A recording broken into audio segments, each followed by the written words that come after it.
Olá, bom dia, boa tarde, boa noite. Aqui é o professor Leonardo Bonfim, professor de Física. Agora vamos para a nossa unidade 7, nossa penúltima aula. Galerinha, essa aqui é mais conteúdo, assim, mais complemento das outras aulas, tá? Não vai ter cálculo. A gente vai completar os conceitos e dar uma revisada, beleza?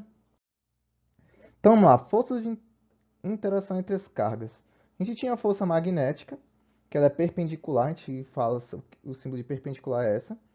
Ela é perpendicular à voltagem, tá, galera? Então aqui a gente tem a força magnética e aqui a gente tem a sua velocidade, tá? Ela,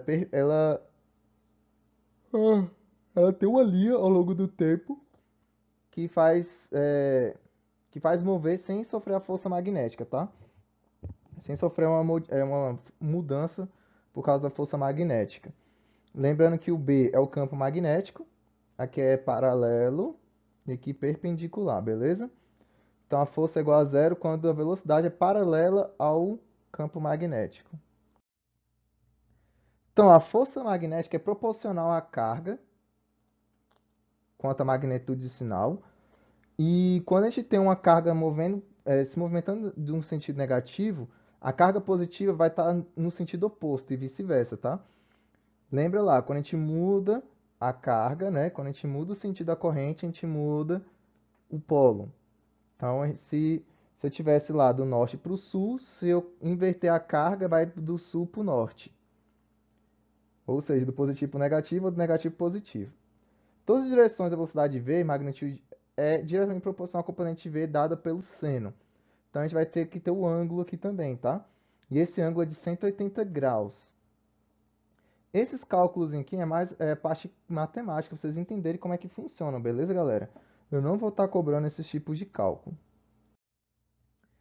Então, ó, a interação da velocidade com a força magnética, o campo magnético, né, que é o Bzão aqui, ele tem um ângulo de ele tem esse ângulo aqui, tá? A força magnética com a velocidade dá um ângulo de 90 graus. E aí o ângulo de 45 graus vai ser o B, que é aquela regra dos três dedos, tá, gente? Vocês pesquisam a regra dos três dedos. Qual o sentido da corrente, qual a velocidade, qual o campo magnético. Beleza? E aqui tem aqui o cálculo. Essa setinha aqui significa o vetor, tá? Qual direção que ele está indo. Os ímãs, quando a gente tem dois ímãs, a gente consegue perceber essa força atrativa, né? Ou repulsiva. Então, por exemplo, se eu pegar dois ímãs e eles se atraírem, mesmo sem tocá-los, tem uma presença de força ali. E o que que acontece? É o campo magnético, tá? E o que que acontece? Quando eles estão se aproximando, é sinal que está um positivo e o outro negativo, que os opostos se atraem. Quando eles estão se repulsivo, né? Estão se distanciando, é sinal que está ou positivo com positivo ou negativo com negativo, né? Mas nos ímãs a gente não coloca positivo e negativo, a gente fala que é o polo sul e o polo norte.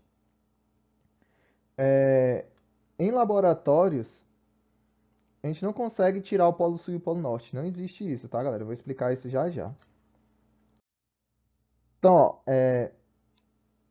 a diferença entre polo magnético e carga elétrica, que a carga elétrica ela consegue existir isoladamente, sem ter a parte positiva e a parte negativa. Ela consegue existir lá sozinha. Ou só positivo ou só negativo. Para aparecer o polo, a gente sempre tem que ter o sul e o norte do ímã. Nunca conseguimos fazer isolar o sul do norte, fazer ele monopolo. Não tem como. Geralmente a gente tem um ímã em forma de bastão.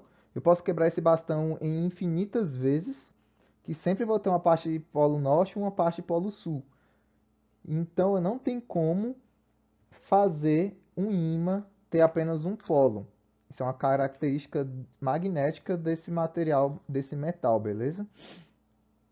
Já as cargas elétricas não. As cargas elétricas podem aparecer positivo e negativo, ou ela pode aparecer isolada, só positivo ou só negativo.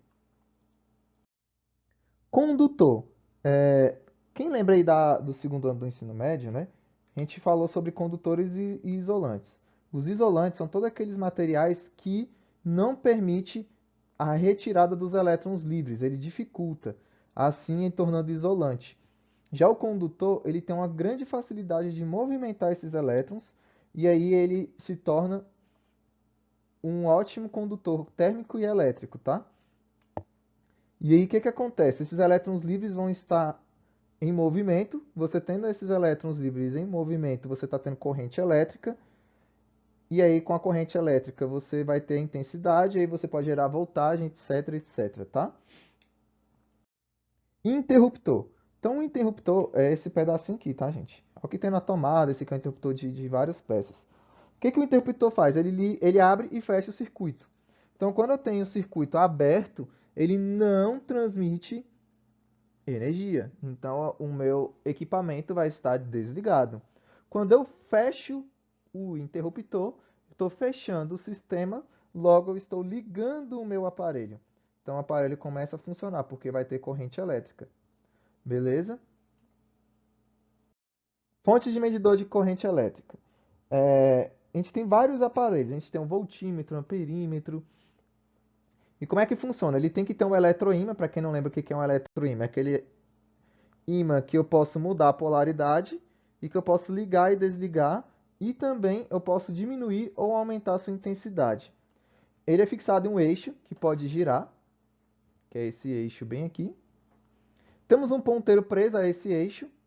E aí você vai colocar um ímã permanente e ele vai movimentar essa, esse aparelho, beleza? Quando a gente tem corrente elétrica, a gente cria, né, um campo magnético quando a gente tem esse eletroímã.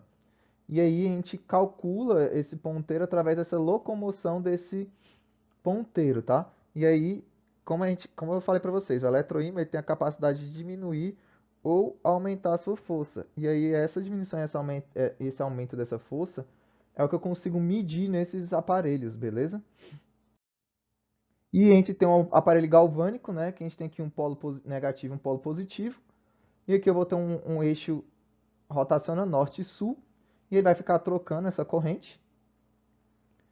E aí ele vai medir em voltímetros, se for a tensão, ou em amperímetros, se for a corrente elétrica, tá? E aí o fio, para eu medir, ele vai ter que ter o fio, tá? Então eu vou colocar dois fios no aparelho que eu quero medir, um positivo e um negativo, e aí eu consigo medir essa tensão ou corrente elétrica, tá? É bem tranquilo e simples. Todos funcionam com eletroímãs e ímãs permanentes. Lembrando que o ímã permanente não tem como mudar a polaridade, nem ligar e desligar.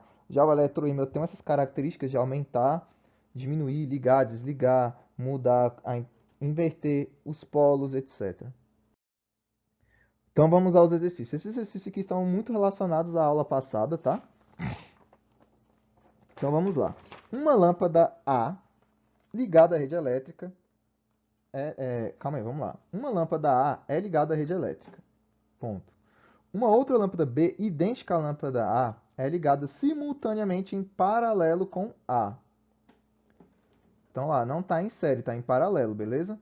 Então lembrando aqui, ó. Deixa eu ver. Em série. Calma aí, eu vou colocar aqui.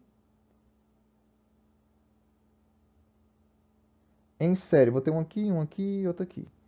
Em paralelo, eu vou ter assim, ó.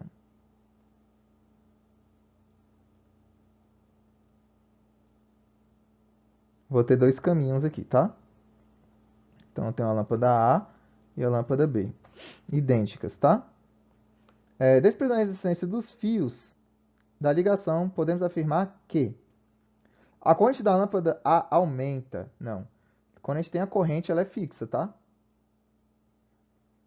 B. A diferença de potencial da lâmpada A aumenta. A tensão também é fixa, que é a bateria. Então, se eu estou usando a bateria de 12 volts, vai ser 12 volts para ela toda. A potência dissipada na lâmpada A aumenta. Não, se elas são iguais, elas estão em paralelo, é diferente. As resistências elétricas de ambas as lâmpadas diminuem? Não, a resistência é sempre igual. Né? A gente calcula se eu tiver uma resistência aqui, vai ser igual para as duas. Nenhuma das anteriores. Então é a letra E.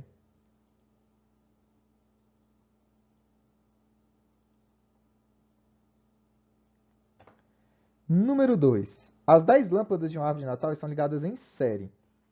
Então essa aqui é assim, gente. Eu vou apagar aqui.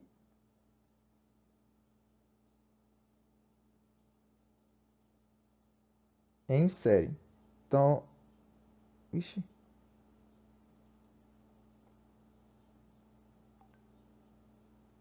Então vou ter aqui meu circuito. Então vou ter aqui, ó, 1, 2, 3, 4, 5, 6, 7, 8, 9, 10. Cada risco aqui é uma lâmpada, tá? E supondo que a nona lâmpada queime. Então a nona lâmpada é essa aqui, ó. Então ela parou de funcionar. Então vamos lá. Todas apagam?